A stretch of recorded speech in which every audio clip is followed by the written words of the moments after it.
much for watching. We have a very special guest on the show for you today. You might recognize him from Salt Mine Studios. He's worked with an array of artists, including Megadeth, the Jonas Brothers, and even Lil Wayne. This guy doesn't really need an introduction, but we're gonna go ahead and give him one anyways. Everybody, please give a huge round of applause to Don Salter!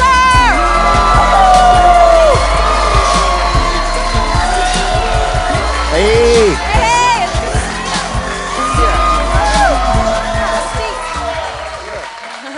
Don, it's so great to have you on the show. How are you doing, man? I'm doing great. Thank you for having me. Oh my gosh, of course. We love you, right, guys? Yeah, round of applause. So let's just jump right into it.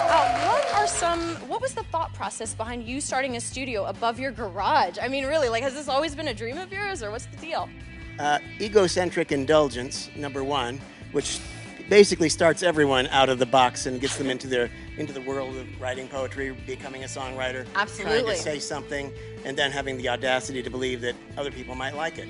So, you know, you start with that, and then, of course, it became much bigger than me, and it became a giant studio compound that has, you know, been able to enjoy artists from all the top local artists as well as many international artists, and they discovered the Arizona region, and we happen to be the guys that they come to. So that's so fantastic. Yeah. Oh, that's great.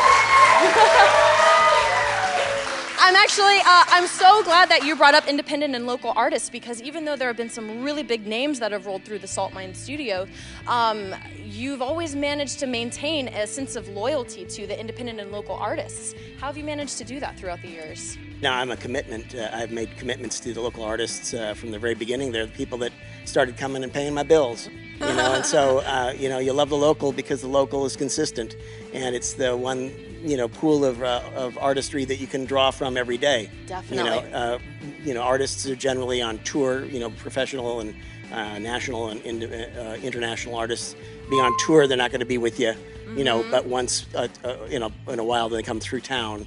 But a local artist is going to build a record with us. It's going to build a mixtape with us, and it's going to rely on us to help us, show them what we can do for them, so they can become that national sound or that. Absolutely. I love the loyalty. Yeah. That's fantastic. Got to remember the little guy, right? Come on, guys. Hey, we're all little guys. Yeah, we're all little guys. We're all little guys.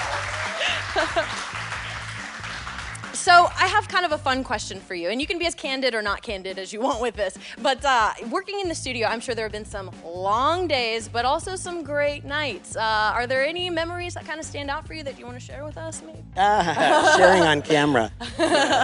I will say there was one rapper we did about 7 albums for, internationally known, and I did have to shut him down trying to shoot a machine gun at 3 or 4 in the morning.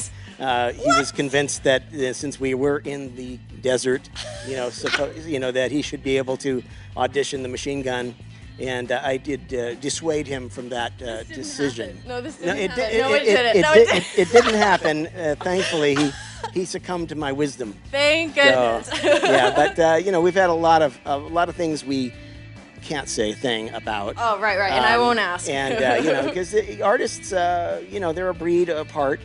They are, kind of indulged to be able to be as eccentric as they can be. Free spirits, right? Free spirits. And, it all goes into the big rock book, when at the end of your life, when you got to have something exciting to say in your chapters. Absolutely. But, of course, our commitment is to vibe and to low-key, to safety, to security, to a place that they can come and do their art in the quiet, without having interruption and without 100%. having, any fan base jumping at them or. 100%. Yeah. No, seriously, that's fantastic. So the last question I have for you is, I've heard that the Salt Mine Studio is moving a little bit towards video production. Can you tell us a little bit more about that? Back when I started, about 1% of the 99 would come in with a video concept, and now it's 99 out of 100 that come in with a video concept. So, my vids is a great thing to have happening because it needs a forum for the presentment of independent videos. Everyone's creating them, and of course, not people that would ignore that. So we've been doing it. I've been video directing a number of videos this year, and kind of learning from all the people that have come through. And we just did a new video for a young artist named Maddie Earl. Yeah, I heard about that. Do you want to introduce the next video for us? I think Sure. we have a clip, right? This is getting ready to release on the 26th. And so it's not out right now on YouTube and elsewhere, but on our website eventually we'll show this. Even if I can't, a great fun video. Very talented girl, you know, just barely 16. Whoa, she's young. she's looking good, and she's amazingly talented, a multi-instrumentalist, and she's just, you know, great at writing original song. That's beautiful. I can't wait to see it. Let's go ahead and check it out, guys. Maddie Earle with Even If I Can't.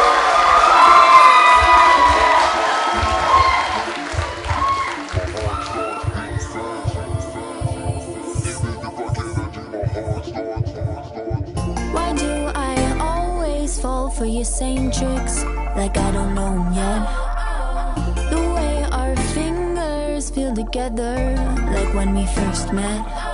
But I get lost and confused, and when you say you're a new you, and I don't know how to act. When you say you want me back, but when your hands are around my waist, making me feel like I'm not at a place, you get my heart beating.